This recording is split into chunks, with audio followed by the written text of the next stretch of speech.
Alhamdulillah sehat Kang, gimana? Moderator gimana Alhamdulillah sehat? sehat. Apakah semangat moderator? Alhamdulillah.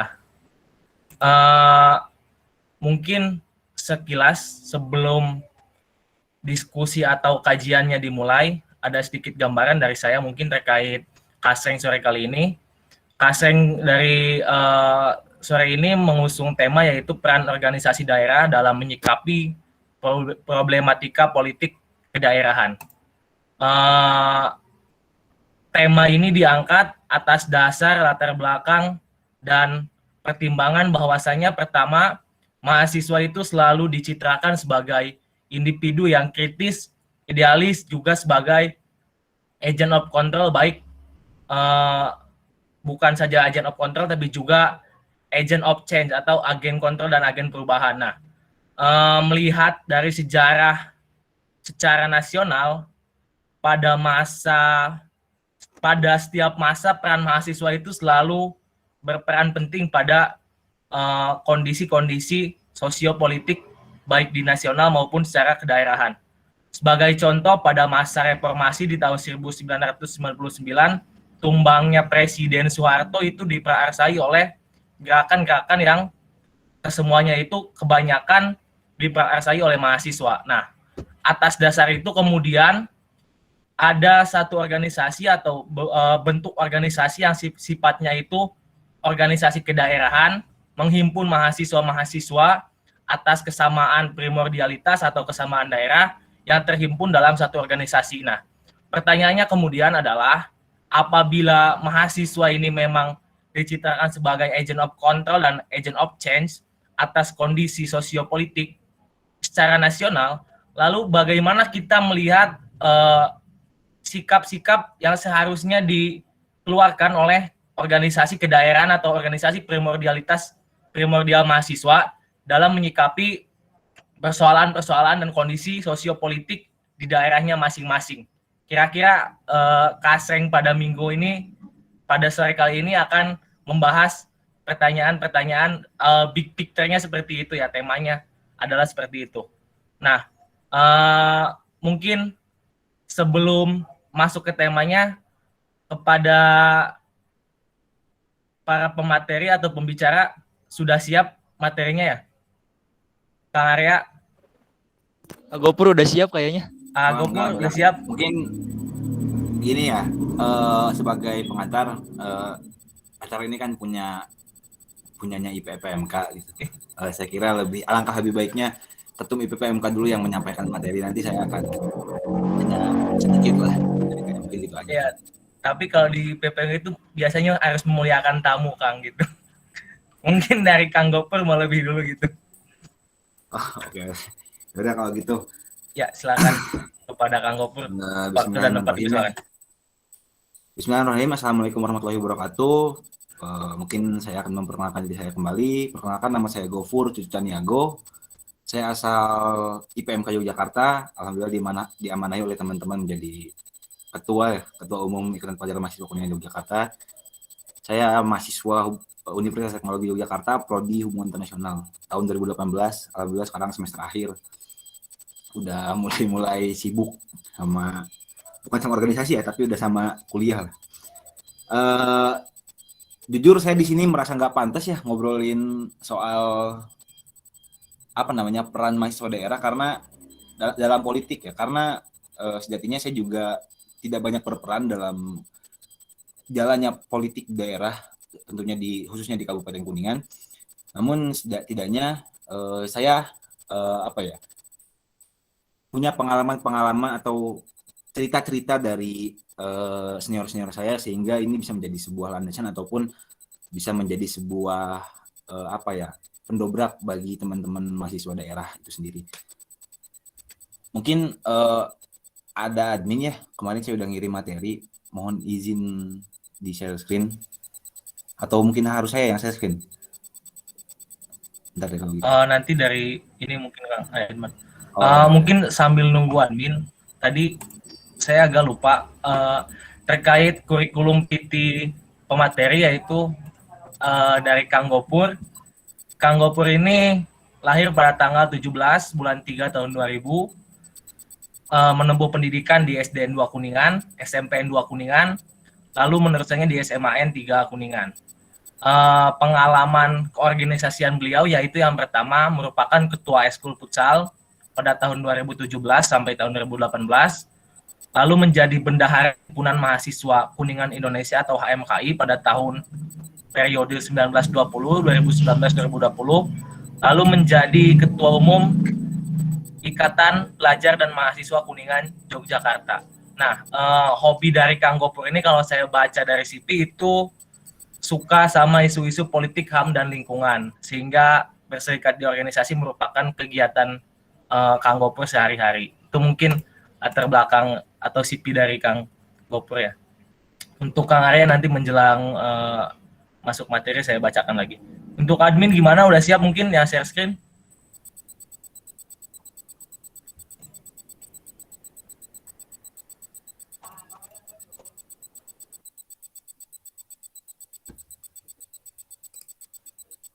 Kenapa prosesnya? Kenapa itu ya? Siap. Santai itu.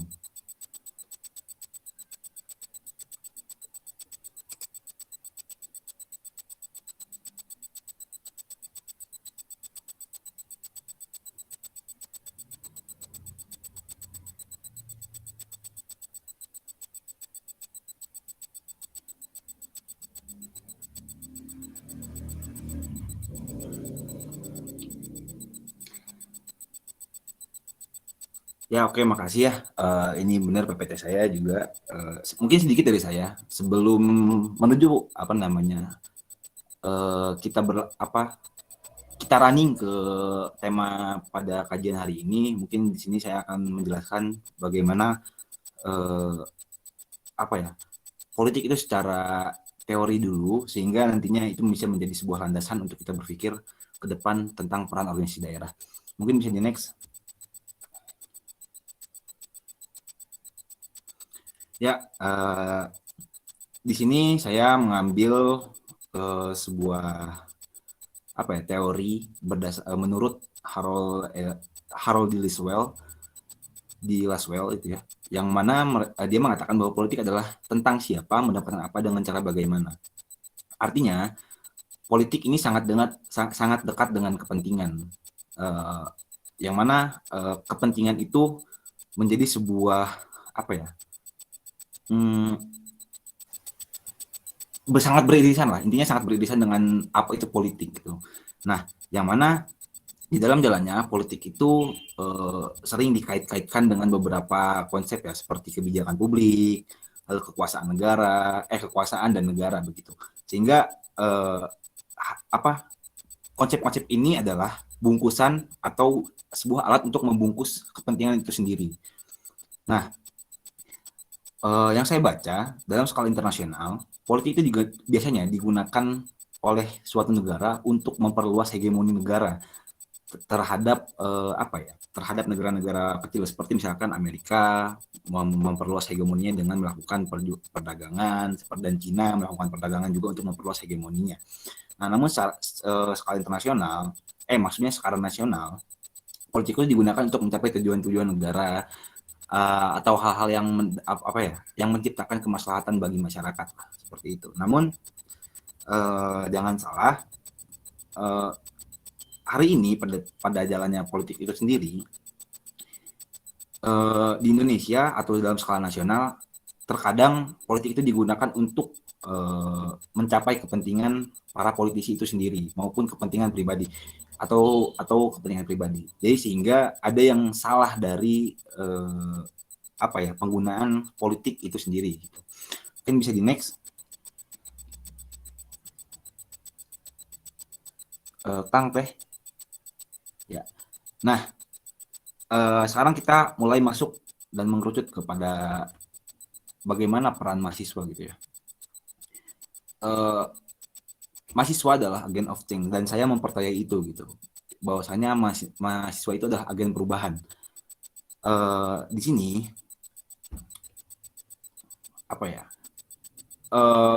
saya berpikir bahwasanya mahasiswa itu memiliki sebuah power atau kekuatan untuk membawa kepentingan-kepentingan dari bawah atau dari dari kepentingan-kepentingan masyarakat bawah ataupun rakyat yang ada di bawah tentunya, yang dalam tanda kutip mereka tidak menikmati pendidikan yang layak gitu, sehingga mahasiswa ini hadir sebagai intelektual yang memiliki power untuk mengantarkan kepentingan dari bawah ke atas begitu. Dan seperti yang saya lihat seperti yang saya cantumkan di PPT, bahwasanya mahasiswa itu dapat merubah suatu sistem atau peradaban dengan kekuatan intelektualnya. Nah, di sini bukan yang saya maksud perubahan itu bukan seberapa cepat mahasiswa dapat merubah suatu sistem, namun seberapa besar kekuatan itu untuk merubah suatu sistem. Sehingga nantinya bukan pertanyaan mana perubahannya, begitu, tapi seberapa ingin mahasiswa merubah suatu sistem atau seberapa ingin mahasiswa melakukan perubahan dalam setiap aspek begitu, baik ekonomi, sosial, politik, budaya, dan lain-lain. Sehingga yang harus digaris bawahi di sini, jangan sampai bahwasanya agent of change itu dipandang sebagai mana mahasiswa tidak melakukan perubahan apapun. Tapi yang harus kita garis bawahi di sini adalah seberapa besar sih power mahasiswa itu untuk melakukan perubahan dalam setiap misalkan ya gerakan aksi demonstrasi, atau mungkin dengan penemuan-penemuan, penelitian, dan sebuah penulisan artikel atau jurnal dan lain-lain. Mungkin teman-teman juga udah ada yang menulis buku atau menulis sebuah menjadi apapun itu, tapi itu adalah sebuah keinginan untuk perubahan begitu. Nah, sehingga agent of change itu yang saya pahami, maksudnya yang saya yakini itu adalah seberapa besar mahasiswa menginginkan sebuah perubahan untuk sesuatu yang lebih baik. Bukan kapan sih mahasiswa melakukan perubahan, bukan itu, tapi seberapa besar keinginan dan power yang dia bawa dari bawah sampai ke atas begitu. Nah, lalu agent of control. Mahasiswa ini memiliki peran untuk mengontrol jalannya politik dan pemerintah tentunya di skala nasional maupun skala daerah. Mengapa demikian? Karena mahasiswa adalah salah satu akademisi yang mana mereka memiliki hak intelektual yang luas, dan mereka tentunya harus paham bagaimana politik itu berjalan dan bagaimana sistem pemerintahan itu berjalan. Karena banyaknya fenomena politik di Indonesia itu membuat politik menjadi hal yang penting untuk dipelajari oleh setiap bagian-bagian dari masyarakat di Indonesia nanti. Yang mana ini akan ketika semua orang belajar pendidikan politik, maka itu akan menjadi sebuah power untuk mendobrak sesuatu yang salah ketika ada penyelewengan dalam aspek misalkan politik ataupun pemerintahan. Nah, hal ini sejalur dengan peran mahasiswa sebagai agent of control, yang mana mahasiswa ini dapat mengontrol ke bawah dan dapat mengontrol ke atas.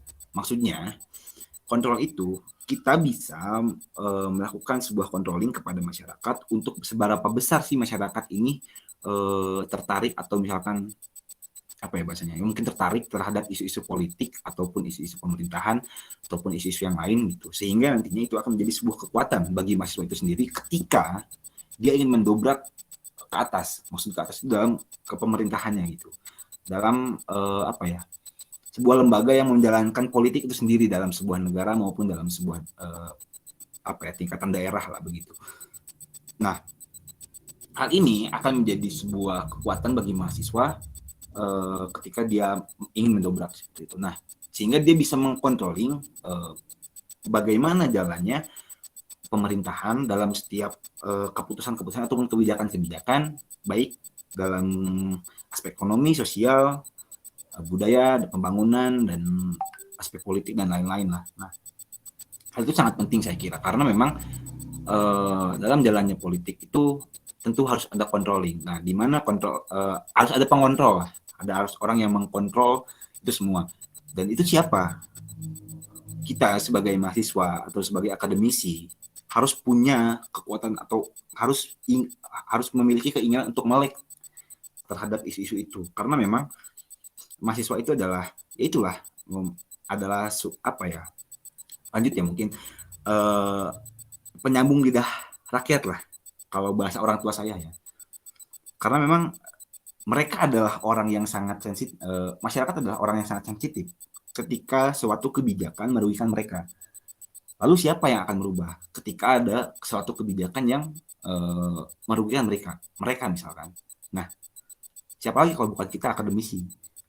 Lalu kita bagaimana cara kita untuk mencapai itu begitu? Ataukah dengan demonstrasi atau mungkin dengan audiensi dengan pemerintah dan lain-lain, masih banyak hal lainnya. Nah, sehingga itu akan menjadi sebuah keuntungan bagi mahasiswa itu sendiri maupun bagi masyarakat begitu, karena ada kepentingan yang dibawa oleh mahasiswa ini kepada pemangku kebijakan atau stakeholder gitu. Nah, yang tadi saya bilang aspek politik itu sangat dekat dengan kepentingan. Begitupun aspek politik itu sangat dekat dengan kehidupan masyarakat. Sehingga itu menjadi sangat penting bagi kita semua untuk mempelajari bagaimana politik itu berjalan maupun politik itu digunakan oleh setiap manusia maupun pemerintah, baik masyarakat, baik semuanya lah dalam setiap insan manusia begitu. Nah, di sini bisa di next mungkin Kang PPT-nya. Di sini saya akan mencoba menganalisa dari sudut pandang saya bahwasanya fenomena politik yang ada di Kabupaten Kuningan gitu ya. Mungkin tipe ya, mohon maaf. Nah, jadi menurut saya pendidikan politik pada masyarakat di Kuningan itu sangatlah tidak rendah, tapi masih kurang begitu. Sehingga masih banyak masyarakat juga yang tidak peduli maupun acuh tak acuh terhadap kebijakan-kebijakan yang keluar dari pemerintah daerah. Dan hal itu menjadi sebuah kerugian bagi kita sebagai mahasiswa, yang mana mahasiswa adalah sebuah agen of change dan agen of control dan agen-agen yang lain. Dan itu menjadi sebuah kerugian untuk kita, yang mana ketika masyarakat tidak peduli terhadap sebuah isu politik dalam segi kebijakan mungkin yang bisa merugikan, dan itu tidak ada dukungan dari masyarakat itu sendiri, maka kita akan kebingungan. Artinya mahasiswa itu kadang di Kuningan ya, yang saya lihat mahasiswa itu ketika melakukan ada aksi demonstrasi ke gedung DPR, mereka itu kebingungan. Apa sih yang dibawa? Apa sih sebenarnya yang didemokan ini? Kepentingan apa sih yang dibawa oleh sekelompok orang yang berdemonstrasi ini gitu. Sehingga itu menjadi sebuah pisau bermata dua. Kita tajam ke atas, tapi kita juga membunuh diri kita sendiri begitu.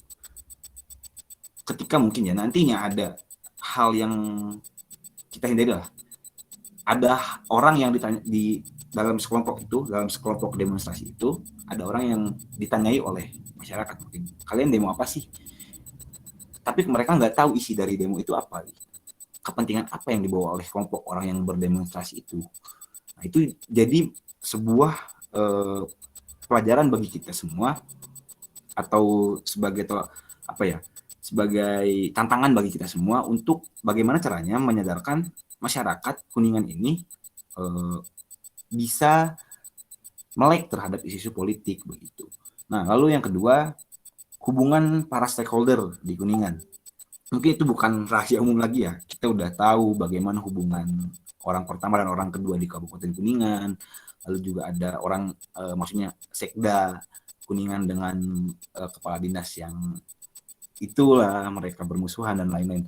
Nah, hal ini menjadi sebuah tantangan bagi kita sebagai agen of control, supaya bagaimana caranya kita bisa mendamaikan itu.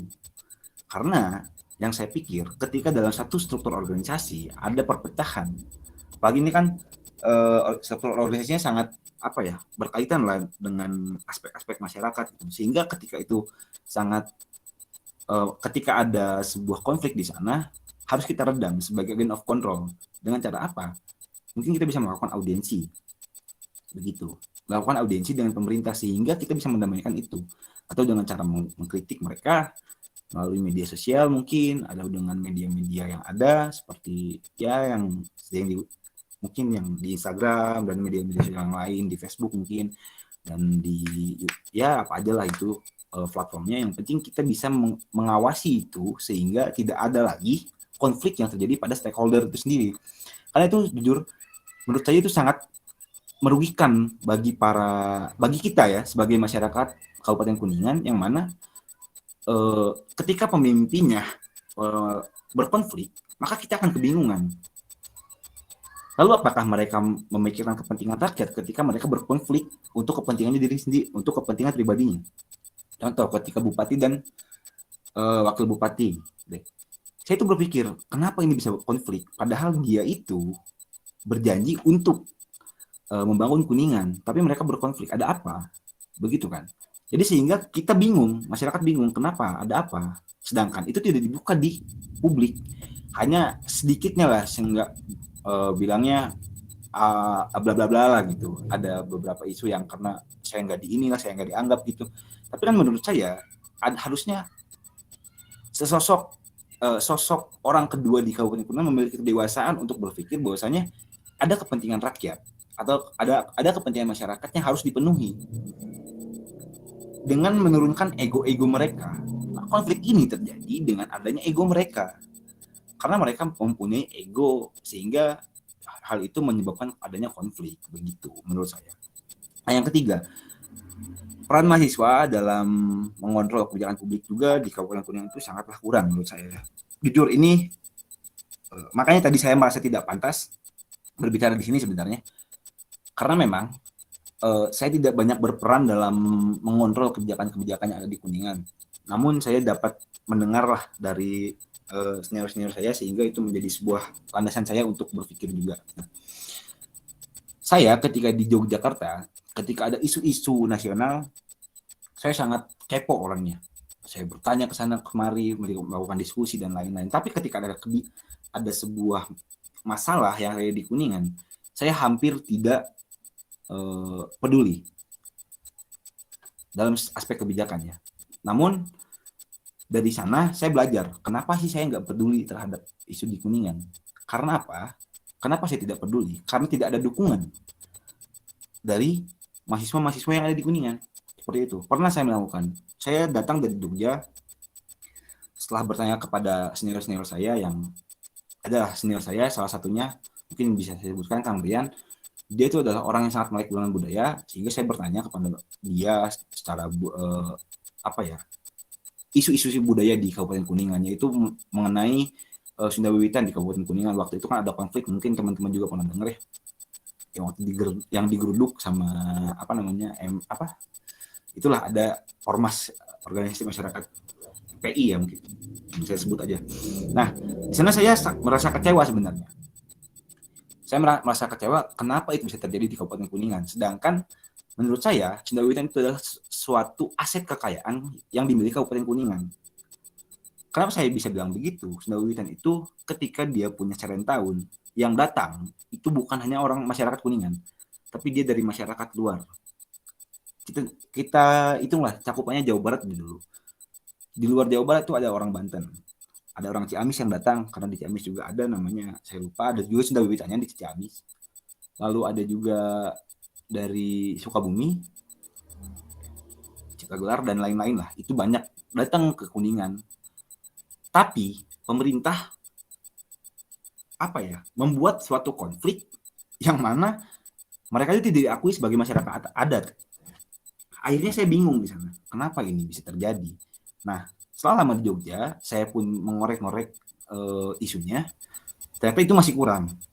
Akhirnya saya memutuskan untuk pulang ke Kuningan dan bertanya kepada mahasiswa yang berada di Kuningan.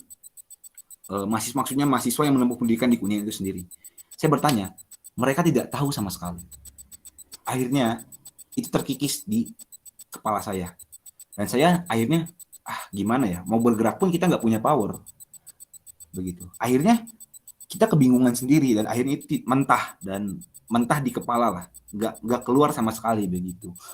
Meskipun saya melakukan wawancara dengan orang dari Sunda Wiwitan itu sendiri di Kuningan, yang maksudnya ya itulah, Bu Dewi Kanti, saya melakukan wawancara kenapa itu bisa begini begitu, pokoknya semua diruntut sampai akhir, sampai saya ingin mengeluarkan press release. Namun tidak ada dukungan dari Kuningan itu sendiri, maksudnya tidak ada dukungan dari mahasiswa-mahasiswa yang berada di Kuningan. Padahal mahasiswa yang berada di Kuningan itu adalah aspek paling utama atau garda paling depan ketika isu itu terjadi, sehingga dia bisa langsung mendobrak. Dan kita itu kan berada di luar daerah, yang terkadang kita untuk pulang pun susah begitu. Jadinya hal itu tidak selesai, dan akhirnya itu mentah saja di kepala. Akhirnya itu menjadi sebuah ucapan yang tidak saya lakukan, tidak mungkin saya laksanakan, tapi tidak maksimal begitu. Lalu yang terakhir nih, kepedulian mahasiswa daerah terhadap politik di Kabupaten Kuningan.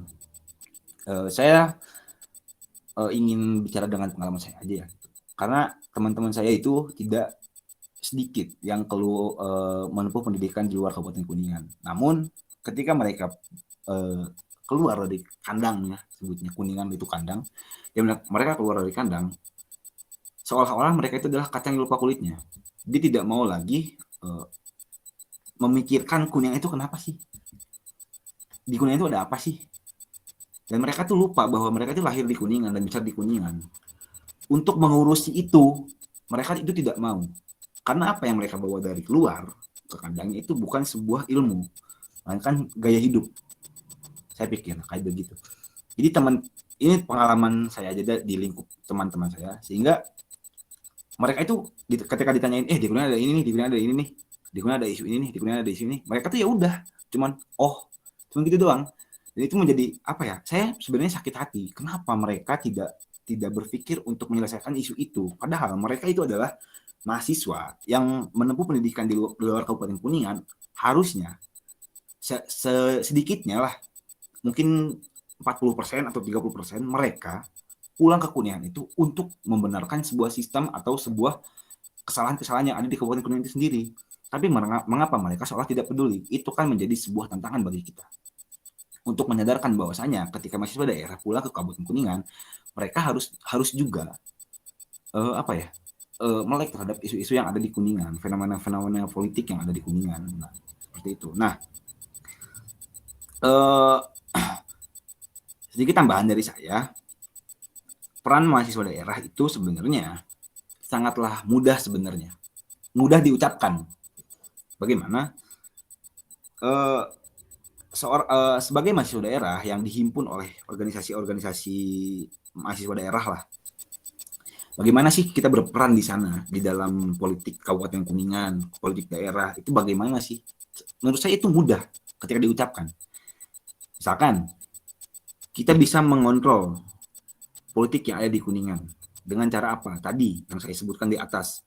Seperti ketika ada konflik antara dua SKPD antara SKPD dan siapa, ketika ada nomor 1 dan nomor 2 mereka berkonflik, kita bisa mengkritik atau mengkontrol itu, mengawasi itu melalui sebuah opini maupun tulisan, sehingga itu menjadi sebuah alat untuk kita sebagai mahasiswa yang dihimpun dalam organisasi daerah untuk menyerang mereka dan mendamaikan mereka, mencarikan mereka itu resolusi konflik begitu. Lalu yang kedua, kita bisa berperan sebagai orang yang memberikan pendidikan politik kepada masyarakat Kabupaten Kuningan. Jujur, saya memandang orang Kabupaten Kuningan itu tertinggal berapa langkah lah dari kabupaten-kabupaten lain yang ada di Jawa Barat. Dalam segi apa? Dalam segi pendidikan. Jujur aja ya, saya pernah bertanya kepada dulu siapa, Pak Uca kalau nggak salah, kadisnya pendidikan. Kuningan itu dalam aspek pendidikan itu belum merata sebenarnya. Masih banyak orang-orang yang tidak bisa menerima pendidikan itu secara layak di Kabupaten Kuningan. Contohnya di daerah-daerah wetan mungkin ya, daerah-daerah wetan barat timur.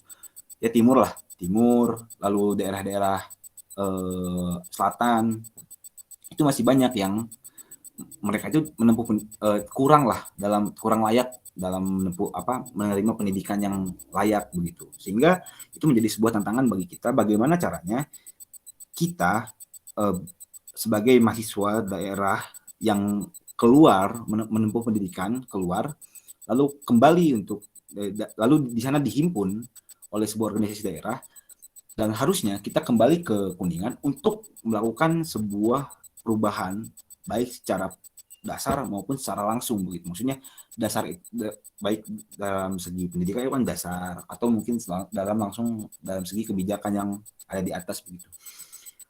Nah, hal ini jarang saya temukan lah. Mungkin udah banyak ya teman-teman mahasiswa daerah yang lain udah banyak. Cuman jarang saya temukan. Karena apa? Karena memang itu adalah sebuah tantangan juga bagi organisasi daerah itu sendiri ketika dia melakukan sebuah mungkin sosialisasi terhadap masyarakat untuk bagaimana caranya masyarakat itu melek terhadap isu-isu politik begitu. Lalu yang selanjutnya, bagaimana sih organisasi daerah itu berperan terhadap politik daerah? Mudah saja sebenarnya. Selain tadi melakukan sosialisasi dengan mengkontrol kebijakan dan mengontrol publik itu sendiri, kita juga bisa bersinergi langsung dengan pemerintah. Mungkin teman-teman pernah dengar ya namanya SDGs, pembangunan lah itu di Bapeda. Nah mungkin secara tidak langsung jangan hanya kita sebagai mahasiswa mentang-mentang kita intelektual, kita hanya mengkritiki pemerintah, tapi kita juga harusnya bersinergi dan membantu pemerintah. Untuk apa? Untuk mencapai tujuan-tujuan dari pemerintah itu sendiri. Ketika misalkan dalam segi pembangunan, mahasiswa bisa apa? Mungkin oke lah. Kasarnya kita tidak bisa ikut ke proyeknya itu, turun ke proyek itu secara langsung. Tapi setidaknya kita dapat mengeluarkan sebuah ide-ide atau gagasan yang mana itu dapat membangun kabupaten kita sendiri begitu. Nah, itu dalam artinya sinergi. Atau mungkin saya pernah lihat kontennya teman-teman IPPMK nih yang ngenalin wisata, itu menurut saya itu sudah sangat sinergitas yang baik dengan pemerintah. Karena apa? Kuliah kan mempunyai tujuan untuk memperkenalkan pariwisatanya ke daerah luar lah begitu. Sehingga teman-teman mahasiswa daerah ini harusnya melakukan hal-hal seperti itu juga untuk memperkenalkan bahwa nih di Kuningan itu ada ini loh, di Kuningan itu ada ini loh, di Kuningan itu ada ini loh, gitu. Baik dalam segi pariwisata, pendidikan, misalkan pendidikan ya itulah sosialisasi, melakukan pembelajaran terhadap masyarakat, melakukan diskusi dengan terbuka dengan masyarakat, atau baik dalam segi ekonomi mungkin kita bisa membantu UMKM yang masih mohon maaf kurang terkenal untuk mengenalkan UMKM itu kepada dunia luar, maksudnya daerah luar ataupun lingkup yang lebih besar dalam skala kabupaten sehingga itu bisa membantu dalam skala ekonomi, maksudnya dalam aspek ekonomi. Mungkin itu aja sih yang saya yang saya bisa sampaikan. Kesimpulannya begini, dalam aspek politik kepentingan itu adalah hal yang sangat dekat dengan politik karena tadi yang kata Harold di Laswell itu yang dia katakan bahwasanya politik adalah tentang siapa, melakukan apa, dengan cara bagaimana. Nah, sehingga tidak bisa kita pungkiri bahwa politik itu sangat dekat dengan kepentingan, dan kepentingan di skala nasional biasanya itu dibungkus oleh suatu kebijakan. Lalu bagaimana caranya kita bisa membawa sebuah kepentingan itu menjadi sebuah kebijakan yang tidak merugikan siapapun begitu. Jadi saya nggak munafik, tentunya dalam kita berperan sebagai intelektual dan organisasi mahasiswa daerah, baik secara individu maupun secara kelompok, ketika kita ingin berperan dalam politik itu sendiri, tentunya kita akan membawa kepentingan. jujur saja sebagai skala organisasi saya juga mempunyai kepentingan-kepentingan. Namun hal ini selaras dengan bagaimana kita membungkus kepentingan itu atau kita menciptakan kepentingan itu untuk kemaslahatan, baik secara kelompok dalam skala kecil maupun dalam kelompok dalam skala besar, maksudnya masyarakat gitu. Nah, sehingga kadang pun saya melakukan audiensi dengan pemerintah untuk membawa kepentingan-kepentingan kelompok saya, sehingga itu tidak menjadi hal yang saru lah kalau bahasa Jawa. Lalu kadang saya juga melakukan audiensi dengan pemerintah untuk membawa kepentingan-kepentingan masyarakat. Misalkan seperti yang pernah saya waktu itu audiensi ke itulah Dinas Pendidikan waktu itu. Saya ingin Kabupaten Kuningan menjadi kabupaten pendidikan, waktu itu isunya menuju kabupaten pendidikan kan. Tapi itu tidak terselenggara. Saya pernah juga itu ngobrol sama maksudnya Pak Uca. Nah, artinya di sini kita sebagai mahasiswa daerah tentunya ketika ingin berperan dalam politik daerah kita juga harus membawa sebuah kepentingan. Namun jangan sampai, yang perlu digarisbawahi, jangan sampai kepentingan itu untuk kepentingan pribadi. Namun kepentingan itu dilimpahkan untuk kelompok baik dalam skala kecil maupun dalam skala besar. Kepentingan pribadi itu disimpan dulu lah, karena itu akan menjadi sebuah bonus untuk kita ketika kita berhasil menyampaikan kepentingan kelompok itu sendiri. Seperti itu. Mungkin menurut saya seperti itu. Terima kasih. Mungkin selanjutnya terima kasih. Itu aja yang bisa saya sampaikan ya. Mohon maaf mungkin kalau kurang jelas atau ngaco, karena memang saya tidak biasa dalam mengisi materi sebenarnya, dan saya juga merasa tidak pantas untuk mengisi materi di sini. Tapi semoga ini bisa menjadi sebuah landasan berpikir atau ilmu yang baru dari teman-teman, karena ini cerita dari pengalaman-pengalaman saya juga. Mungkin itu aja. Kurang lebihnya mohon maaf. Terima kasih. Bila taufiq wal hidayah. Wassalamualaikum warahmatullahi wabarakatuh. Waalaikumsalam warahmatullahi wabarakatuh. Terima kasih mungkin pada Tum Gopur yang sudah menyampaikan materinya secara komprehensif dan substansial saya kira. Jadi pada intinya memang problematikanya itu gabungan dari beberapa permasalahan gitu ya Kang. Dan itu menjadi tantangan yang harus diselesaikan baik oleh organisasi kemahasiswaan daerah Kuningan yang berada di luar Kuningan, baik maupun yang ada di Kuningan itu sendiri ya. Mungkin pada Arya udah siap materinya? Insya Allah. Oh iya. Ada share screen, Arya? Kang, mungkin ini nyantai ya, saya bisa sambil ngerokok.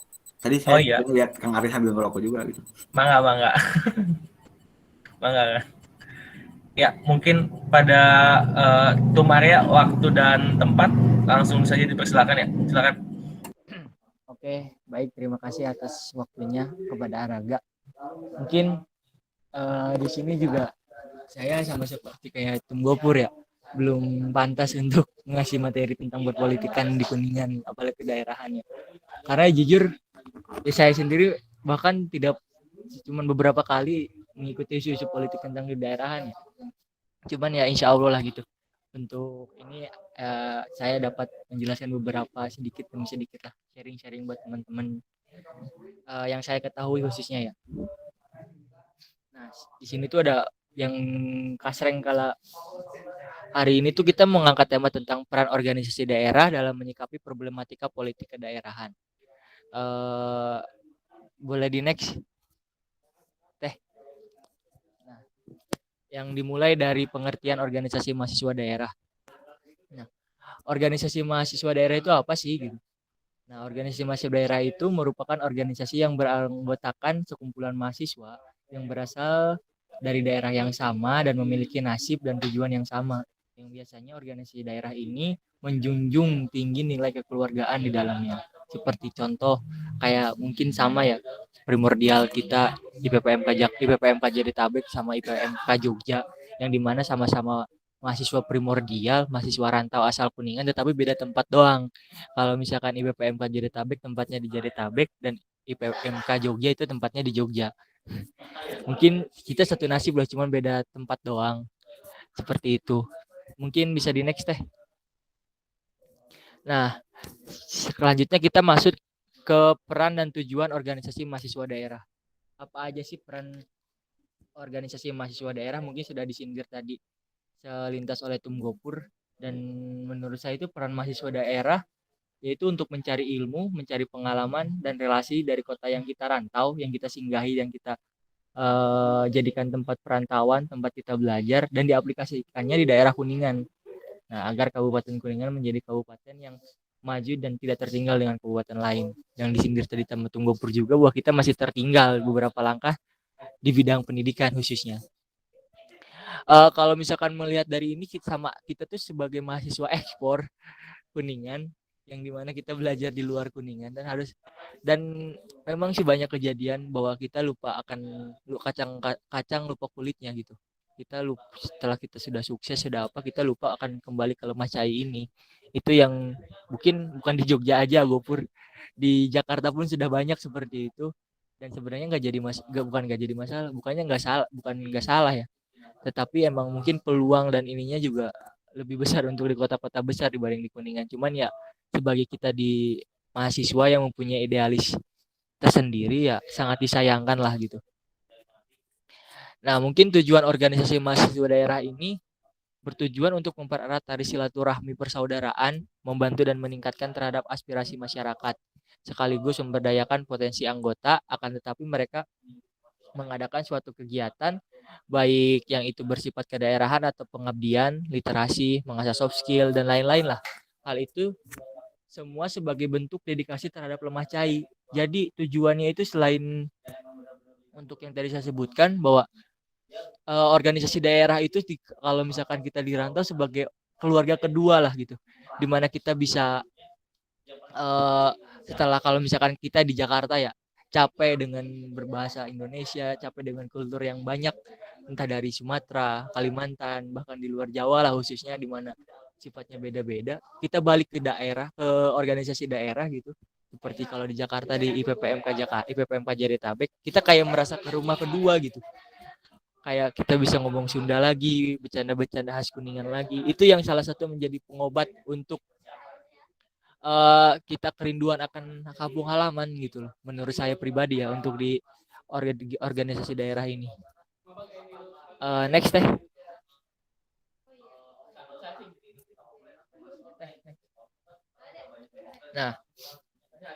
Nah, pentingnya eksistensi mahasiswa dalam problematika politik kedaerahan. Nah, di sini tuh semua penduduk Indonesia dengan latar pendidikan yang berbeda-beda mempunyai peranannya masing-masing di berbagai sektornya khususnya ya. Nah, seperti dari mulai buruh pabrik, tenaga pendidikan, spesialis industri, pemerintahan hingga berwira swasta seperti mayoritas penduduk yang ada di Kabupaten Kuningan ya.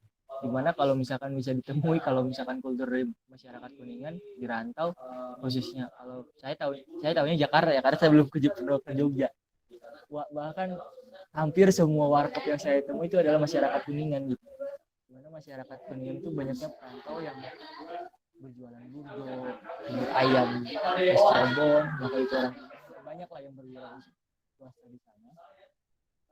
Nah, namun dari 272 juta penduduk menurut data Direktorat Jenderal Untuk si suara Kang, gak ada suaranya. Oke, maaf. Nah, namun dari 272 juta penduduk Indonesia, ini menurut Direktorat Jenderal Kependudukan dan Catatan Sipil Kemendagri ya, terdapat 8,75 juta yang tidak memiliki pekerjaan atau pengangguran. Angka ini lebih tinggi 1,82 juta dibanding tahun 2019 yang dimana Indonesia sebelum terkena COVID ya. Nah, belum lagi ini permasalahan pengangguran ya. Belum lagi ditambah permasalahan soal kesehatan, pembangunan, pendidikan, aktivitas ekspor impor, dan kesejahteraan masyarakat lainnya lah yang belum mencapai titik ideal. Nah, berangkat dari hal tersebut, kita menyadari bahwa sistem ini perlu pendapat perhatian lebih. Nah, masalah-masalah perlu ditanggulangi dengan cepat dan tepat. Nah, ada begitu banyak variabel lah yang bisa dipakai untuk pembentukan suatu kebijakan, mulai dari masalah yang dihadapi, efisiensi solusi, ketersediaan tenaga kerja atau SDM, pengembangan peran, gerakan kepentingan dalam maupun luar negeri. Nah, cara yang ditempuhnya adalah salah satunya dengan cara berpolitik gitu. Benar kata Agopur tadi, ada banyak salah satunya berdekatan sekali dengan kepentingan, yang dimana kalau misalkan ini dibungkus dengan sebuah kebijakan gitu. Sekarang masuk ke poin yang pertama, apa itu politik? Nah, menurut teori klasik Aristoteles, politik itu adalah usaha yang ditempuh warga negara untuk mewujudkan kebaikan bersama. Nah, perspektif lain juga mengatakan bahwa politik adalah hal yang berkaitan dengan penyelenggaraan pemerintahan dan negara atau suatu yang diarahkan untuk mendapatkan dan mempertahankan kekuasaannya di masyarakat. Nah, menurut definisi yang paling klop dengan saya sih tentang perpolitikan, yaitu segala sesuatu tentang proses perumusan dan pelaksanaan kebijakan publik gitu. Nah, saya memahami bahwa dalam perumusan dan pelaksanaan inilah banyak perilaku-perilaku politik yang menunjukkan ketidaksamaan persepsi. Nah, dalam arti sedemikian banyak kepentingan di sana lah. Banyak kepentingan yang tidak kita ketahui di sana, sehingga menimbulkan gesekan dan pelanggaran yang berefek pada kebijakan yang kurang tepat. Nah, pada akhirnya rakyat yang tidak tahu apa-apa, yang tidak ikut merumuskan sebuah kebijakan, itu yang menjadi dampak dari suatu kebijakan yang tidak bisa banyak berpartisipasinya gitu. Nah, ini yang mungkin tadi Agopur juga singgung masalah apa namanya tentang kebijakan, yang dimana kalau misalkan para stakeholdernya tidak akur dan gimana masyarakat yang menjadi efeknya, yang menerima dampaknya gitu. Nah, bicara partisipasi politik yang tadi saya sejak saya mengenal Indonesia dan duduk di dunia kampus, nah mahasiswa selalu diluluhkan gitu sebagai subjek terpercaya dan mengawal kebijakan pemerintahan.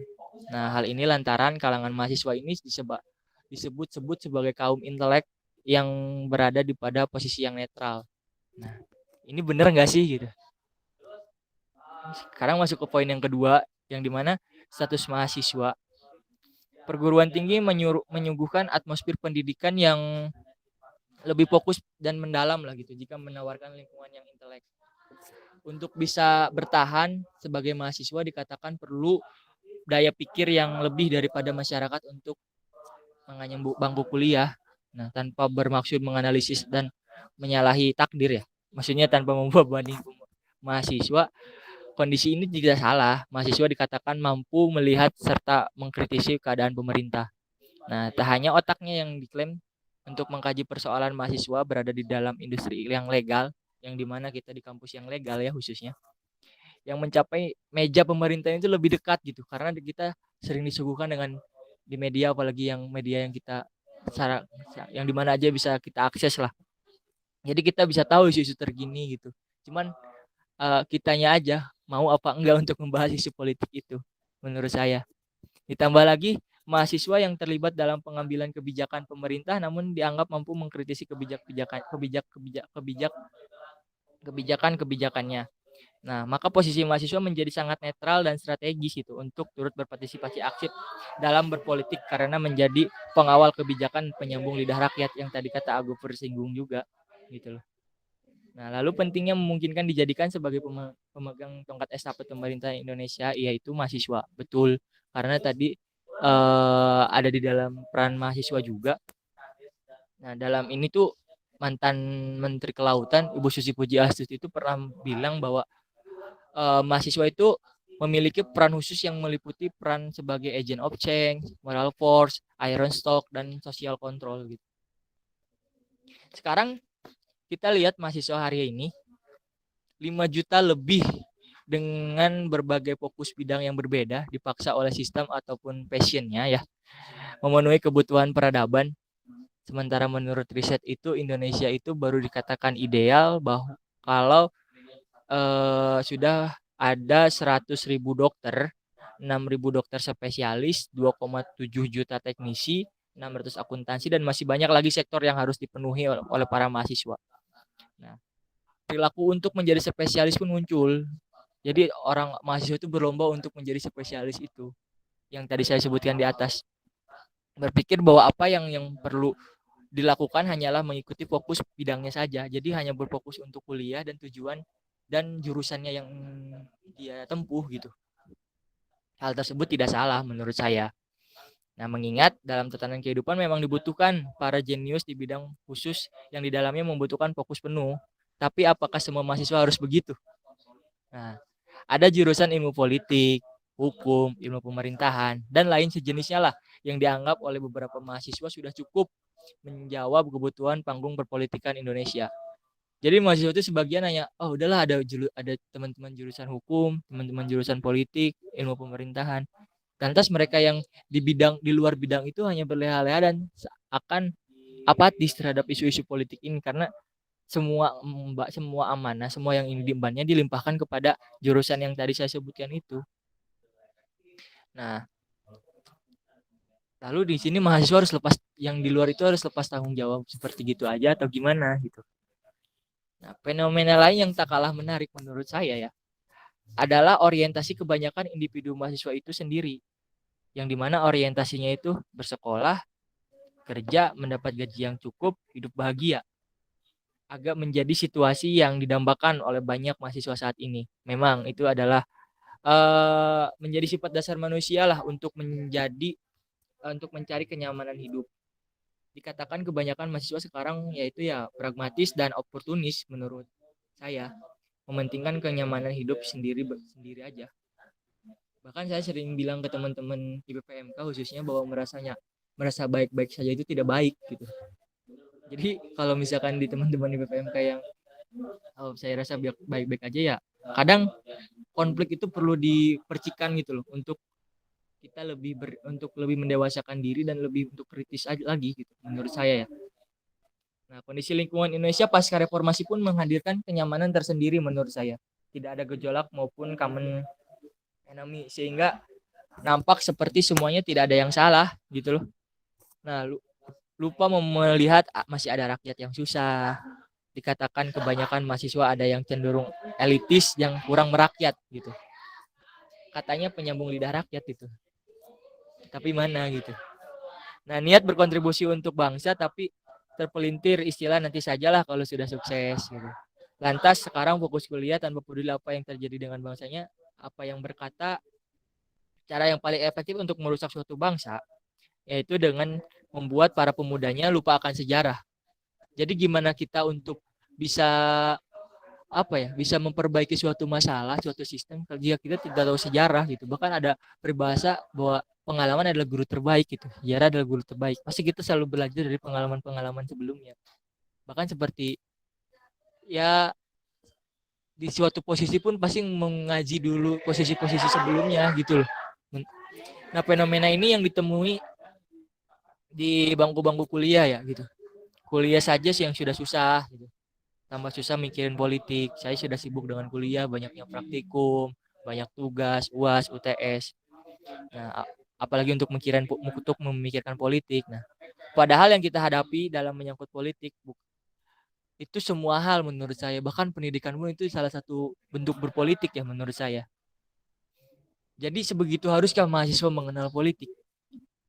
Nah, menurut salah satu pendapat tokoh Bertolt Brecht mengatakan buta yang buruk adalah buta politik. Dia tidak mendengar, tidak berbicara, tidak berpartisipasi dalam peristiwa politik. Dia tidak tahu bahwa biaya hidup, harga kacang, harga ikan, harga tepung, biaya sewa, harga sepatu, dan obat-obatan, semuanya yang kita konsumsi selama inilah. Itu tuh sebenarnya hasil keputusan dari sebuah politik gitu loh. Nah, lihat betapa sebenarnya kita itu pada hakikatnya perlu berpolitik menurut saya. Bahkan saintis yang sibuk di laboratorium pun dan teknisi yang sibuk merancang bangunan sekalipun, jika kehidupan sebagai teknisinya misalnya tidak sejahtera, temuannya tidak dihargai, kompetisinya tidak terstandarisasi dan lainnya, apalagi kalau bukan persoalan politik. Saya mungkin ambil satu contoh kasus isu politik itu yang tentang vaksin nasional atau vaksin Nusantara gitu. Yang dimana menurut saya itu ada kebijakan politik di belakangnya. Karena ya vaksin itu pemerintah sebenarnya bukan tidak mau sih untuk memfasilitasi vaksin tersebut hasil anak bangsa. Cuman terlebih dahulu menandatangani kontrak atau sudah meninikan perjanjian politik dengan negara yang menciptakan vaksin terlebih dahulu gitu. Menurut saya ya. Jika misalkan itu dibatalkan begitu saja, ya mungkin perjanjian bilateralnya, mungkin Agopur lah yang tahu hubungan internasional bakalan terjadi seperti apa, yang negara kita negara kita alami lah seperti itu. Nah, sekarang tinggal bagaimana kita mau mengalokasikan waktu dan tenaga berpartisipasi aktif sesuai kapabilitas yang kita miliki. Nah, mahasiswa dengan kapabilitas sebesar itu apakah hanya mau terpilih belajar di kelas dan iya-iya saja, ketika sebetulnya kebertahanan status mahasiswa kita ini diperjuangkan oleh rakyat melalui dana pajak dan perputaran uang negara. Meskipun merasa tidak berdosakah untuk bersikap apatis terhadap peristiwa penyangkut rakyat Indonesia. Bahkan waktu saya ikuti ospek, Presiden Dema F saya itu bilang, kalian itu kuliah di kampus negeri yang dimana hampir sebagian fasilitas yang kalian nikmati itu adalah dana rakyat gitu, dimana kalian itu punya hutang sama rakyat. Jadi kalian mau tidak mau harus membela hak-hak rakyat karena kalian udah menikmati hasil menikmati uang rakyat secara tidak langsung seperti itu. Next teh. Nah, di sini ada peran mahasiswa yang mungkin tadi udah dibahas sama Gopur juga. Mahasiswa sebagai yang pertama adalah mahasiswa sebagai iron stock, di mana mahasiswa itu dituntut untuk menjadi kepribadian yang baik, akhlak yang terpuji sebagai generasi muda bangsa yang akan melanjutkan kepemimpinan Indonesia di tahun mendatang. Nah, bagaimana mungkin mahasiswa bisa menjalankan peran yang lainnya jika dari segi akhlak dan perilaku tidak memiliki nilai intelektualitas sebagai mahasiswa gitu. Kecerdasan intelektual mestinya diimbangi dengan kondisi akhlak yang baik. Nah, tahu nggak sih teman-teman mungkin pernah mendengar kata-kata bahwa Indonesia bukan kekurangan orang pintar, tapi kekurangan orang jujur. Gitu. Bahkan banyak yang profesor, yang dokter, yang sekarang masuk terdekam di penjara karena korupsi dan lain sebagainya lah gitu. Tadi yang selanjutnya adalah mahasiswa sebagai agent of change, yang dimana disebut sama Gopur juga. Barangkali disuarakan mahasiswa yang sebagai perubahan terkait kebijakan pemerintah melalui serangkaian aksi yang dilakukan. Aksi yang dilakukannya benar kata Agopur tadi. Kita melakukan turun aksi ke jalanan itu bukan salah satu opsi yang dipakai untuk menyampaikan menyuarakan pendapat gitu. Bahkan aksi itu yang kita turun ke jalan itu bisa dikatakan aksi paling opsi terakhir menurut saya. Selain kita mengajak beraudiensi, mengobrol dengan stakeholder yang kita ingin kritisi, terus betul juga melalui media sosial. Jika langkah itu tidak digubris sama sekali, ya kita harus membentuk kekuatan untuk turun ke jalan gitu, supaya aspirasi kita didengar oleh para stakeholder yang menjabat sekarang gitu. Nah, mungkin menambahkan di sini ada mahasiswa sebagai guardian of value. Mahasiswa bisa menjaga nilai-nilai kebaikan yang ada di masyarakat. Nah, nilai ini seperti kejujuran, gotong royong, empati, keadilan, integritas, dan sebagainya lah yang harus dipertahankan keberadaannya di masyarakat. Di mana mahasiswa memiliki peran untuk mempertahankan nilai tersebut dan terpelihara gitu. Di mana mahasiswa itu masih memiliki idealis yang tinggi menurut saya. Dan harus menjaga nilai-nilai ini gitu di masyarakat khususnya. Jadi ketika kita sudah menanamkan nilai-nilai semenjak mahasiswa, ini bakalan tertanam di tubuh kita dan nanti setelah di dunia pekerjaan pun ya ini akan terus tertanam gitu. Akan malah lebih kokoh menurut saya. Nah, yang keempat itu ada mahasiswa sebagai moral force. Mahasiswa sebagai kalangan intelektual harus mencerminkan nilai karakter terbaik sesuai dengan tindakan intelektualnya. Nah, pendidikan upaya pembentukan karakter idealnya muncul dengan perilaku moral terbaik yang ditunjukkan oleh seorang mahasiswa. Hal ini adalah peran jika di kalangan intelektualnya memiliki moral yang tidak beradab, maka negara ini akan salah arus. Nah, banyak ya mungkin itu banyak terjadi di negara kita ya. Para pejabat yang berakhlak didahului oleh sosok mahasiswa yang mengerti dengan peranannya sebagai moral force. Nah, yang kelima adalah peran mahasiswa sebagai social control. Yang tadi kita tidak hanya mengontrol ke atas, tapi mengontrol ke bawah juga. Ya mungkin ini tadi udah dijelaskan sama Agopur juga. Lebih jelasnya. Next teh. Nah, Di sini bagaimana sih cara mahasiswa agar bisa mewujudkan peran tersebut di masyarakat? Yang pertama itu adalah mahasiswa perlu sadar politik dan kondisi kehidupan bernegara, bahwa mendapatkan IPK tinggi itu ya penting, karena itu sebuah tanggung jawab dan kewajiban teman-teman semua. Tapi bagaimana sih tetap membela kepentingan masyarakat melalui gerakan mahasiswa yang juga tidak boleh diabaikan, karena teman-teman juga terlahir dari masyarakat gitu, dari orang tua yang misalkan ya mohon maaf kayak pedagang, pegawai, yang dimana ya itu salah satu masyarakat yang kita bela selagi kita jadi mahasiswa. Kalau misalkan itu terdampak ya otomatis terdampak ke orang tua kita juga. Menurut saya seperti itu. Kenapa kita berpentingnya untuk mengerti akan politik ya. Nah, mahasiswa memilih gerakan yang sesuai dengan visi dan misi tujuannya. Gerakan intelektual adalah cara mahasiswa untuk bergerak, misalnya kegiatan ilmiah, diskusi terbuka, aksi yang taat hukum, audiensi, dan sebagainya. Ini yang tadi menurut saya aspirasi kita atau sebagai sosial kontrol, di mana ya masih banyak opsi selain aksi ya. Dan bahkan kalau misalkan kita melakukan aksi itu harus melalui diskusi mendalam menurut saya. Apa aja sih yang kepentingan yang kita bawa, isu apa aja sih sebenarnya gitu. Apakah ditunggangi apa tidak. Dan menurut saya semua ini mahasiswa nggak bakalan ada yang ditunggangi karena itu adalah mementingkan hak rakyat. Kalau misalkan yang benar-benar ya. Cuman saya tidak tahu gitu. Di belakang itunya ada apa. Nah, mahasiswa aktif terlibat di organisasi dan gerakan mahasiswa tanpa mengabaikan urusan kuliah. Ini merupakan salah satu poin plus teman-teman untuk berorganisasi gitu. Karena di bangku kuliah misalkan teman-teman kayak saya di jurusan ekonomi mungkin akan tersentil dikit-dikit aja tentang ilmu politik. Tapi akan lebih mendalam jika diinginkan dengan teman-teman berorganisasi melakukan isu, membahas atau mengkaji isu-isu yang sedang hangat gitu. Yang dimana itu sudah lazim di dalam organisasi menurut saya.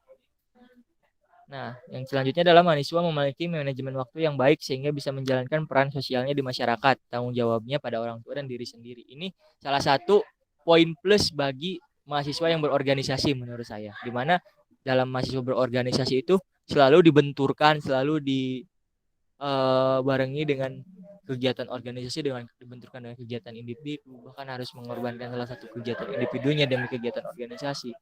Di sini adalah sebuah proses pendewasaan berorganisasi, pendewasaan diri sendiri dari teman-teman semua gitu. Menurut saya seperti itu. Mungkin itu aja sih materi dari saya. Araga. Cek ya, masuk Kak. Mohon maaf ada kendala tadi ya. Ya, mungkin untuk selanjutnya kita masuk ke sesi pertanyaan. Sebelumnya terima kasih kepada dua pembicara yang telah menyampaikan materinya dengan sangat sekali lagi baik dan komprehensif. Mungkin untuk teman-teman nanti yang mau nanya boleh raise hand, yang mau on mic, atau yang mau di kolom chat juga apa-apa boleh.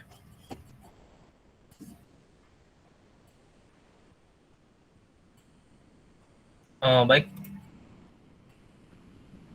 Untuk sementara ada yang udah raise hand dari Pauji Nurholid, lalu ada Alfat. Mungkin untuk Pauji dulu dipersilakan untuk menyampaikan pertanyaannya dan ditujukan kepada siapa pertanyaannya. Silakan. Yo, selamat sore. Sore kan. Gue nggak on kamera ya, karena sambil rebahan. Iya, silakan. Oke, terima kasih materi Bang Gofur ya, sama ketum apa ini? Oke. Simple yang mau gue tanyain itu tadi udah berbicara tentang teori idealis segala macam peran mahasiswa. Pertanyaan dari saya simple. Seperti apa budaya politik di Kuningan? Sejauh mana kalian mengenal budaya politik di Kuningan? Budaya politik mungkin general, tetapi setiap daerah ada karakteristik karena di dalamnya ada aktor-aktor yang berbeda gitu. Nah, mungkin itu aja yang mau tanyakan. Terima kasih. Baik. Ini untuk kedua pemateri berarti ya ditujukannya pertanyaannya. Oh iya, ketum itu. Ya, mungkin yang mau jawab duluan siapa? Arya atau Tum Gopur, silakan. Agak Kang Arya dulu lah.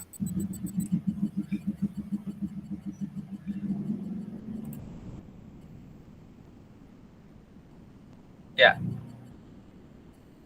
silakan mungkin Arya mau jawab duluan.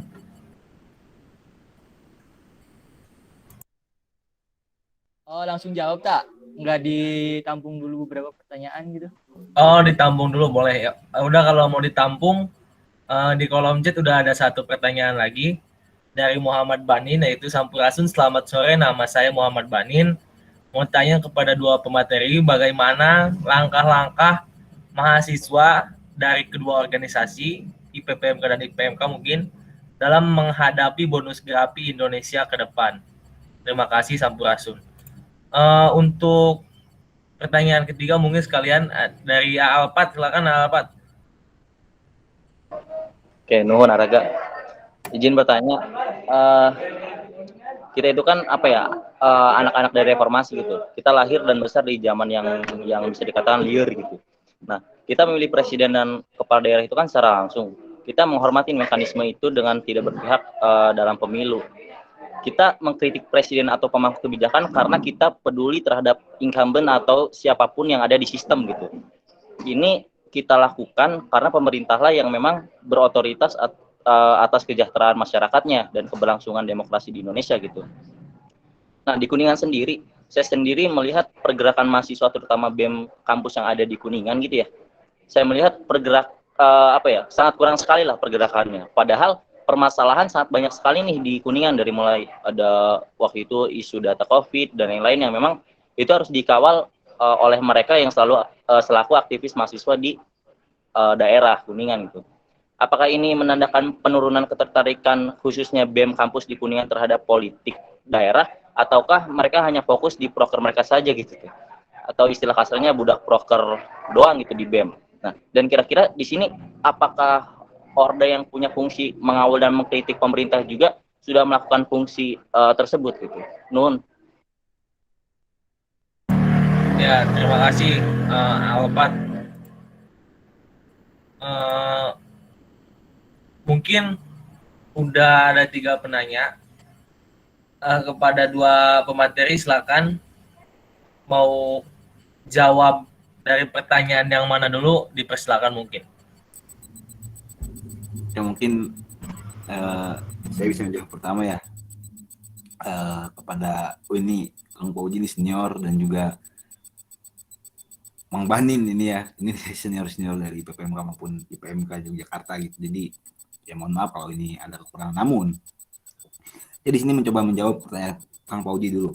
Yang pertama, bagaimana seberapa paham saya terhadap budaya politik? Oke, mungkin saya tidak terlalu paham terhadap budaya politik yang ada di Kuningan. Namun yang saya lihat budaya politik di Kuningan itu menurut saya yang pertama itu monoton. Mengapa demikian? Karena kita bisa lihat dari dari struktur deh, dalam kalau ngomongin budaya politik itu kan sangat sangat dekat dengan sistem politik ya. Saya kira yang mana struktur pemerintahan itu merupakan salah satu dari sistem itu sendiri. Sehingga ketika saya ini nih membicarakan sebuah budaya politik di Kuningan, menurut saya itu monoton. Karena apa? Kita lihat saja beberapa tahun ini Kabupaten Kuningan itu bisa dikatakan adalah politik dinasti, yang mana dari tahun ke tahun sudah 3 periode ke belakang itu dari organisasi yang sama, bukan organisasi dihimpun oleh adalah kader-kader dari salah satu partai yang sama begitu, sehingga itu membuat menurut saya budaya politik di Kabupaten Kuningan itu sangatlah monoton, sehingga tidak ada partisipasi masyarakat pun sangatlah kurang, dan dalam struktur pemerintahannya pun itu ya hanya orang-orang terdekat saja dari setiap orang yang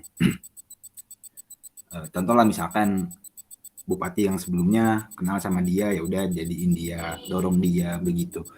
Nah, artinya di sini perlu adanya perubahan budaya dalam sistem politik di Kabupaten Kuningan gitu. Karena seharusnya warga masyarakat, mahasiswa dan unsur-unsur lainnya harus lebih aktif berpartisipasi dalam lingkup politik di Kabupaten Kuningan, karena memang yang saya lihat menurut kacamata saya budaya politik di Kuningan itu sangatlah kurang baik ya dalam segi politik yang dalam tanda kutip Pancasila kita dianggap Pancasila sebagai Pancasila yang demokratis, sehingga itu apa ya, kurangnya apa ya, secara kurangnya nilai-nilai demokratis itu sangat terlihat di Kabupaten Kuningan, yang itu menjadi sebuah cucuk bagi kita untuk ikut andil maupun berpartisipasi dalam kegiatan-kegiatan politik di Kabupaten Kuningan. Nah, kita lihat saja bagaimana masyarakat selalu menerima kebijakan-kebijakan dari pemerintah. Mungkin dalam hal ini kita perbandingannya 80-20 lah. 80 orang yang menerima saja. Kita lihat geothermal. Bagaimana orang-orang Kuningan itu hanya iya saja terhadap kebijakan-kebijakan publik. Itu padahal adalah salah satu kebijakan publik yang akan sangat merugikan masyarakat sendiri. Namun saya pernah survei ke Pak Jambon.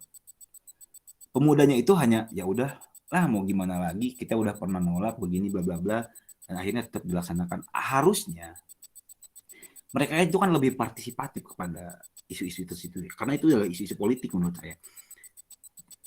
Dan juga masih banyak masyarakat Kabupaten Kuningan yang membenci aspek politik.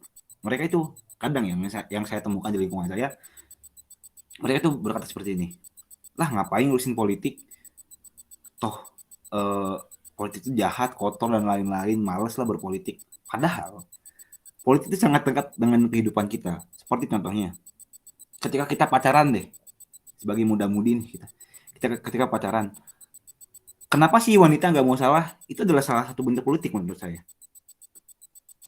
Betul kan? Karena dengan cara itu wanita akan bisa dihargai, dan itu kepentingan dia untuk dihargai. Nah, balik lagi ke budaya politik, artinya di sini masih banyak masyarakat Kuningan yang belum sadar terhadap isu-isu politik di Kabupaten Kuningan, yang sehingga itu membentuk suatu budaya yang menurut saya monoton dan kurang baik. Jadi tidak ada naik turunnya, hanya lurus saja, dan setiap kebijakan pemerintah pun hanya diterima dengan lapang dada gitu, meskipun itu ya udahlah bahasanya, meskipun dengan terpaksa lah seperti itu. Jadi akhirnya budaya politik di Kabupaten Kuningan itu ya sangat monoton menurut saya. Jadi hanya ya udahlah, intinya mah gitulah. Hanya ada ya udahlah gitu aja, hanya menerima saja, padahal budaya itu bisa dibentuk oleh masyarakat, didorong dari bawah hingga sampai ke atas gitu, sehingga yang budaya monoton ini membentuk sebuah politik praktis menurut saya. Dan itu kita lihat saja ketika saya pernah dulu bikin KTP, mau memperbarui akte kelahiran. Politik praktis di sana terjadi. Mereka meminta, ya udah, mana ada ini enggak, nanti saya urusin biar cepat. Kenapa demikian? Padahal kan seharusnya itu harus ada prosesnya begitu. Kenapa enggak kita ikutin proses aja? Kenapa mereka memaksa untuk melakukan itu? Akhirnya terjadilah budaya yang jelek dari monoton itu. Dari budaya monoton yang itu menghasilkan budaya yang lebih buruk, yaitu politik praktis seperti itu. Jadi menurut saya Kuningan itu masih ada politik praktis karena tidak ada kepedulian yang besar dari masyarakatnya sendiri, sehingga banyak terjadi politik praktis di sana. Nah, lalu dari Kang Banin nih, bagaimana langkah-langkah mahasiswa dari organisasi dalam menghadapi bonus demografi Indonesia ke depan? Sebenarnya belum ada langkah, ini jujur dari saya, sebenarnya dari IPMK belum ada langkah yang signifikan. Namun setidak-tidaknya kita sudah melangkah sedikit demi sedikit untuk membentuk sebuah sumber daya yang handal dalam setiap bidang, meskipun dalam bidang olahraga mungkin, dalam bidang desain grafis, lalu dalam bidang pendidikan, lalu juga dalam semuanya lah, dalam semua aspek, sehingga itu nantinya akan menjadi sebuah kekuatan bagi mahasiswa untuk menghadapi bonus demografi yang sedang terjadi di Indonesia hari ini gitu. Sehingga hal itu membuat bagaimana para pemuda ini maupun mahasiswa ini bisa bersaing setelah nantinya bisa bersaing dengan siapapun ketika dia menghadapi sesuatu lah, baik masalah maupun apapun itu. Jadi gitu. Nah, langkah yang nggak signifikan, tapi menurut saya itu berarti lah untuk awal ya. Seperti misalkan membuat diskusi ataupun melakukan sosialisasi ataupun ya ikut membangun human development index lah di Kabupaten Kuningan dengan cara apa ya? Insya Allah teman-teman, maksudnya kegiatan yang kami lakukan yaitu obrolan mahasiswa Yogyakarta, obrolan mahasiswa Kuningan Yogyakarta itu adalah salah satu gebrakan kita untuk ikut andil terhadap bonus demografi ini. Yang mana itu adalah tujuan dari kami itu sendiri, yaitu adalah untuk menaikkan Human Development Index itu sendiri di Kabupaten Kuningan, yang mana masih banyak di Kabupaten Kuningan bahwasanya mereka putus asa lah ketika mereka tidak masuk negeri dan tidak mau berkuliah jauh, padahal kuliah itu kan sebenarnya di mana aja, dan kuliah di mana aja karena materinya sama, namun masih banyak contohlah Tokwang Burjo di Yogyakarta, kadang dia itu masih lulusan SMP, lulusan SMA, dan itu menurut saya hal yang sangat miris lah di Kabupaten Kuningan. Mengapa dia tidak bisa menempuh pendidikan yang layak? Minimalnya 12 tahun kan, dalam ada tuh undang-undang tahun 2009 kalau nggak salah. Nah, jadi akhirnya dengan adanya Om Jok ini kita suatu langkah menurut saya yang sedikit signifikan lah, konkret untuk menaikkan Human Development Index di Kabupaten Kuningan, yang tidak lain dan tidak bukan itu adalah salah satu bentuk kita menghadapi bonus demografi di Indonesia gitu. Sehingga nantinya dari kegiatan ini kita menghasilkan sebuah sumber daya yang handal, hebat, dan cerdas, dan insya Allah jujur. Nah, dan itu pun kita terapkan kepada masyarakat luas. Jadi dari IPMK untuk Kabupaten Kuningan, seperti itu Kang Banin. Nah, untuk Kang Alfat, tadi aksi ya, mungkin hanya itu terlalu menyinggung suatu organisasi dan juga bagaimana cara kita lah sebagai mahasiswa organisasi daerah. Saya kira betul adanya ya. Saya tidak ingin menyinggung sebenarnya, tapi itulah faktanya bahwasanya di Kabupaten Kuningan ini mahasiswa baik secara organisasi, dalam lingkup organisasi maupun dalam lingkup individu itu mereka terlihat apatis. Hanya melakukan kegiatan untuk pandangan jelek saya ya, prejudisnya saya lah, kalau menurut prasangka buruk saya terhadap mereka adalah hanya untuk membuat snapgram atau story di Instagram maupun status di WhatsApp. Nih aku tuh aktif gitu. Padahal harusnya mereka juga melakukan kegiatan-kegiatan tersebut dengan tujuan, bukan hanya untuk eksis aja. Nah, fenomenanya di sini banyak mahasiswa yang melakukan kegiatan tersebut untuk eksis, hanya untuk terlihat keren lah bahasa gaulnya. Sehingga itu sangat miris bagi saya. Kenapa dari mungkin BEM mereka yang punya anggaran besar, kenapa tidak ikut andil dalam atau bersinergi dengan pemerintah Kuningan untuk menaikkan Human Development Index-nya di Kabupaten Kuningan? Kenapa nggak demikian itu?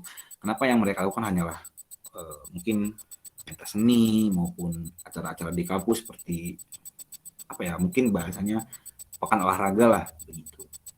Nah, hal ini juga terjadi saat ada isu yang berkembang di Kabupaten Kuningan.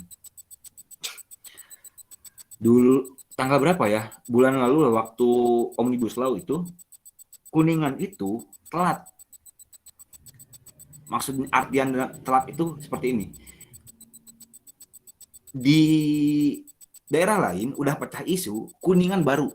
Mengapa begitu? Padahal isu itu dalam sekarang ya dengan canggihnya teknologi isu itu meluas sangat cepat gitu, tersebar langsung dengan cepat dan luas gitu.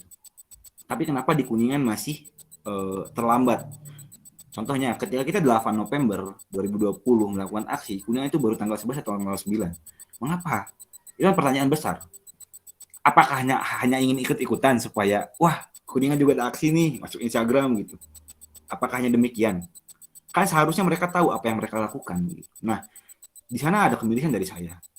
Bahkan dulu saya sempat sempat dijadikan kambing hitam bahwa pernah ada konsolidasi langsung itu katanya si Gofur tuh yang bikin. Nah, padahal itu adalah kemauan mahasiswa Kuningan yang tidak beraliansi dengan BEM, sehingga BEM itu menolak.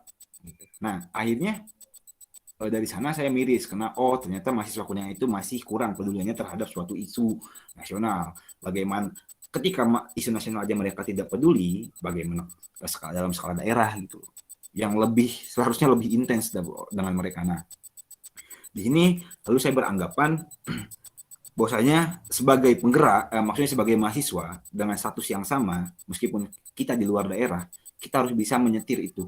Maksud menyetir itu adalah kita harus menjadi sebuah promotor lah untuk dalam setiap aksi-aksi maupun ketika ada isu dan lain-lain begitu. Nah, sehingga itu akan menimbulkan semangat di rekan-rekan kita yang ada di mahasiswa Kuningan maupun mahasiswa yang menempuh pendidikan di Kuningan. Nah, akhirnya itu akan menjadi sebuah kebiasaan dan sehingga itu menjadi sebuah kebiasaan dan itu akan menjadi budaya di Kabupaten Kuningan sendiri.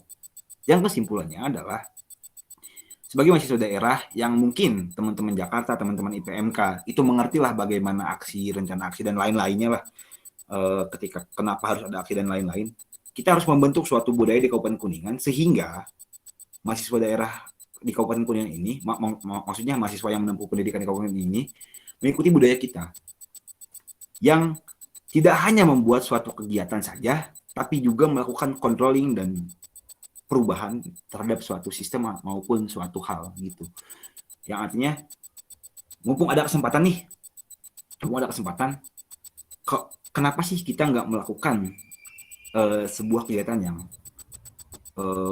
yang langsung, maksudnya yang langsung menyentil kebijakan itu sendiri, sehingga itu menjadi sebuah budaya dan akhirnya itu menjadi motivasi lah untuk para teman-teman yang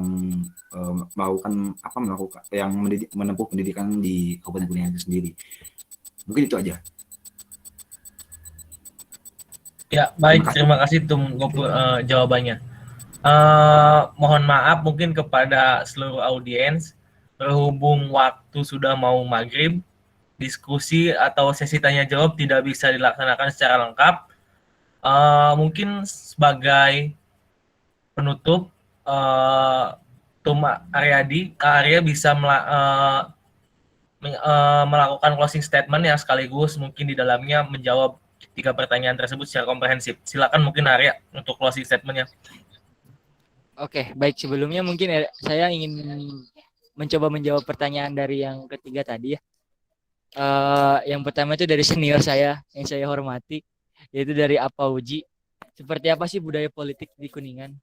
Nah, menurut artikel yang saya baca itu budaya politik yang berkembang di Indonesia menurut Rusadi Karta Prawira itu ada memiliki 3, yaitu politik parokial, politik kaula, dan politik partisipan. Dan menurut saya, dan saya sebenarnya sependapat dengan Agopur yang tadi sih, yang saya rasakan dengan politik di Kuningan ini. Cuman masih bingung apa sih ini tergolong ke jenis apa gitu politik yang ada di Kuningan ini, budaya politik apa gitu. Nah, saya di sini menyimpulkan bahwa politik di Kuningan ini termasuk kepada politik kaula gitu, yang dimana pengertiannya budaya politik ini dimana masyarakat bersifat pasif dan tidak bisa mempengaruhi dan mengubah sistem politik, serta hanya bisa menanggung kebijakan pemerintah atau menanggung kekuasaan. Jadi untuk perpolitikan Kuningan seperti yang kita ketahui semua bahwa hanya dikuasai oleh dalam beberapa periode terakhir dikuasai oleh partai tertentu misalkan, dan orangnya pun sempat menjabat 2 periode, bahkan misalkan ini ganti sama yang kata tadi Ado Gopur juga bilang, misalkan kenal sama si A, kenal sama si pemegang ini ya udah bisa ditarik. Budaya-budaya politik inilah yang masih berkembang di Kuningan menurut saya, dan masyarakatnya pun meskipun mereka mempunyai gagasan karena minimnya entah pengetahuan atau soft skill yang dimiliki oleh masyarakatnya, yang dimana masyarakat Kuningan ya kita tahu sendiri lah, bukannya merendahkan gitu, cuman ya mungkin teman-teman yang di room ini juga sudah mengetahuinya, ya mereka tidak bisa berkutik gitu, tidak bisanya hanya pasrah dan menerima keadaan dengan perpolitikan sekarang. Menurut saya seperti itu, yang dimana yang menjadikan politik di Kuningan itu ya disebut monoton, ya sangat monoton menurut saya, karena ya itu lagi dan tidak ada eh, apa ya, kebijakan yang apa ya, jadi kayak ya udahlah gitu, dan masyarakatnya pun misalkan khususnya di mahasiswa yang ada di Kuningan, BEM-BEM yang di Kuningan, menurut saya sangat apatis lah dengan kebijakan-kebijakan pemerintah menurut saya, yang dimana yang selalu vokal misalkan masyarakat-masyarakat yang mahasiswa-mahasiswa yang di luar Kuningan mungkin yang berbeda kulturnya ya dibandingkan dengan masyarakat Kuningan, yang dimana ini menjadi salah satu kemirisan bagi teman-teman organisasi daerah khususnya, yang dimana misalkan mereka di rantau di kafe atau di mana mereka udah ngopi, bayar kopi, terus meluangkan waktu, meluangkan tenaga, pikiran hanya untuk bermain game atau bercanda-bercanda doang, itu sangat disayangkan gitu. Dan di mana ini yang menjadi pembeda antara mahasiswa luar daerah dengan mahasiswa daerah menurut saya, yang saya amati ya. Karena misalkan di beberapa kesempatan khususnya kita ngobrol di kafe ya pasti dengan obrolan yang agak lumayan berisi lah gitu dibanding dengan yang teman-teman. Bukan bermaksud untuk menyombongkan ya gitu. Bahkan yang saya rasakan itu seperti itu. Bahkan di saat kita diskusi satu meja di mana kita fokus untuk membicarakan akan satu hal, menjadikan lirikan yang apa sih gitu sama teman-teman yang lain tuh kayak ini tuh di kafe gitu. Kayak jangan hepan, jangan apa gitu. Menurut kami khususnya di tadi teman-teman IPPM kayak kalian udah ngeluarin tenaga, ngeluarin pikiran, ngeluarin uang buat bayar kopi di situ.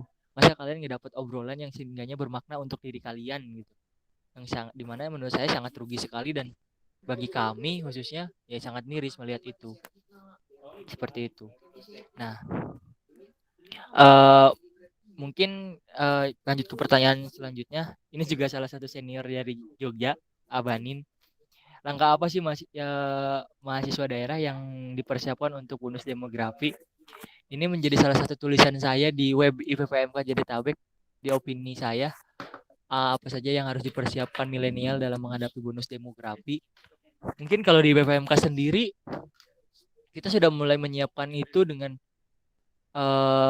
apa ya, dengan menumbuhkan critical thinking, mampu dengan public speakingnya, pokoknya melatih soft skill teman-teman lah untuk bisa berkompetisi dengan mahasiswa-mahasiswa lulusan dari luar Kuningan, bahkan luar pokoknya sama mahasiswa luar lah, dengan UI, Unpad dan segala macamnya, dengan mempunyai critical thinking atau berpikir yang kritis, terus apa namanya public speaking dan hal sebagainya, dengan kita sering mengadakan diskusi online seperti ini, dan bahkan kita sering beberapa kali sih mengadakan FGD. Kemarin yang di Siloka kita mengadakan FGD tentang geothermal untuk membahas sebenarnya di geothermal ini mempunyai dampak positif apa negatif sih gitu. Tapi kan yang kita kenal di opini masyarakat kan hanya dampak negatifnya saja, tidak mengenal dampak positifnya. Ini bukan berarti IPPMK setuju dengan geothermal ya. Ini kita hanya membahas diskusi-diskusi ringan kita aja bersama teman-teman IPPMK ya. Seperti ini, bukan untuk mengkritik buat apa, tapi untuk menambah soft skill teman-teman IPPMK semua gitu. Khususnya yang semoga dicontoh dengan teman-teman lain yang ada di Kuningan. Dan saya yakin di Orda-Orda pun ya sudah mencontoh seperti itu. Kayak Jogja sering saya lihat di IG-nya sering ada obrolan Jogja gitu-gitulah. Maksudnya saya yakin mahasiswa-mahasiswa yang di Orda itu sudah mempersiapkan itu, dan bahkan mahasiswa Kuningan pun sedang mempersiapkan soft skill-nya masing-masing menurut saya. Tetapi dengan cara yang berbeda saja. Karena ya kita tidak bisa menyalahkan juga, misalkan cara yang mereka pakai dan cara yang kita pakai beda, kita tidak bisa menjudge bahwa mereka salah gitu. Mungkin mereka juga sedang mempersiapkan tapi dengan cara yang beda. Mungkin kita hanya tujuan seperti itu. Bentar, apa sih?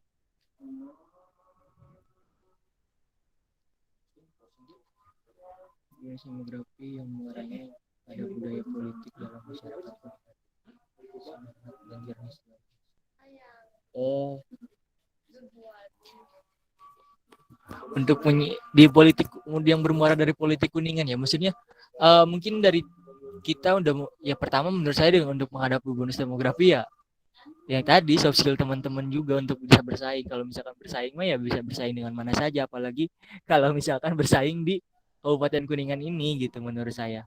Dengan apa ya? Menurut saya Kabupaten Kuningan merupakan salah satu kabupaten agak lumayan maju dibanding dengan Indramayu, di mana tetapi hanya bergeraknya di bidang sektor non formal ya, karena dengan banyaknya masyarakat perantau yang bekerja informal dan segala macamnya.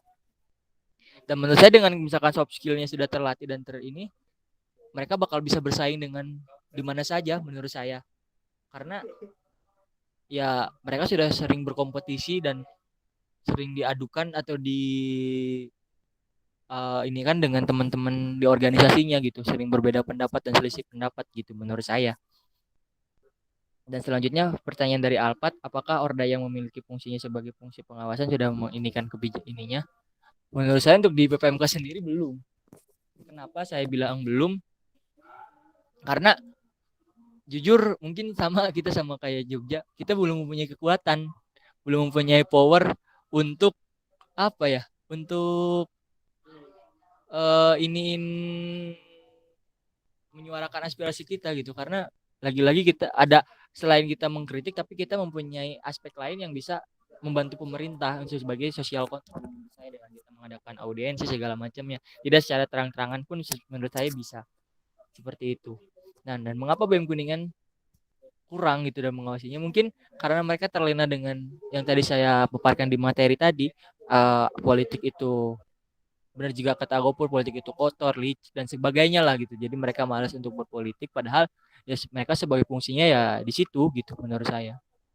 Mungkin karena sudah maghrib bisa didiskusikannya, bisa nanti kita sambung lagi atau bisa di PC lewat saya kalau misalkan ada yang ingin dipertanya lagi.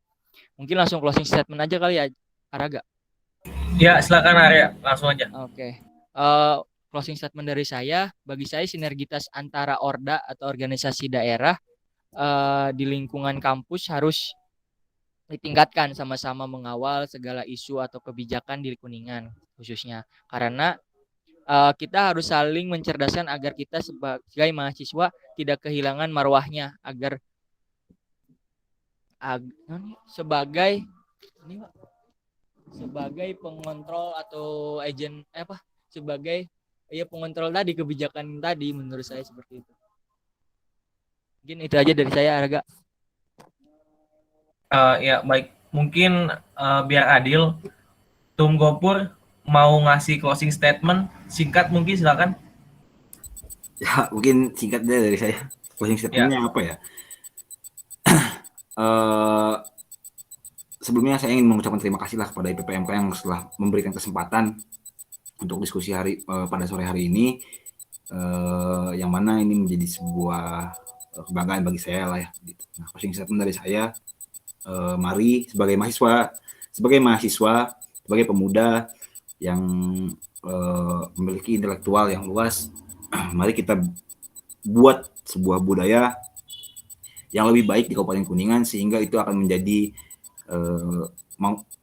menjadi landasan kita untuk menjadi orang yang lebih maju lah daripada yang lain, baik dalam unsur politik, ekonomi dan lain-lain. Dan hal ini harus dibentuk oleh kita sejak sekarang, yang ke depan itu akan menjadi bakal untuk kita semua dalam menghadapi bonus demografi itu sendiri. Mungkin itu aja closing saya. Terima kasih. Wassalamualaikum warahmatullahi wabarakatuh. Waalaikumsalam warahmatullahi wabarakatuh. Baik, terima kasih kepada kedua pembicara kita, yaitu Arya dan Gopur, juga kepada seluruh audiens. Mengingat waktu sudah azan maghrib, mungkin ke depan kalau diskusinya kurang waktu bisa dilaksanakan secara offline nanti antara IPMK juga sama IPMK, insya Allah ke depannya. Sekian diskusinya, mungkin saya tutup sekaligus undur diri. Wabillahi taufiq wal hidayah. Wassalamualaikum warahmatullahi wabarakatuh. Terima kasih buat semuanya. Waalaikumsalam warahmatullahi wabarakatuh. Atur nuhun, Gopur. Dadah, terima kasih. Siap. Dia Gopur. Siap tuh. Oh iya. Nuhun Tum.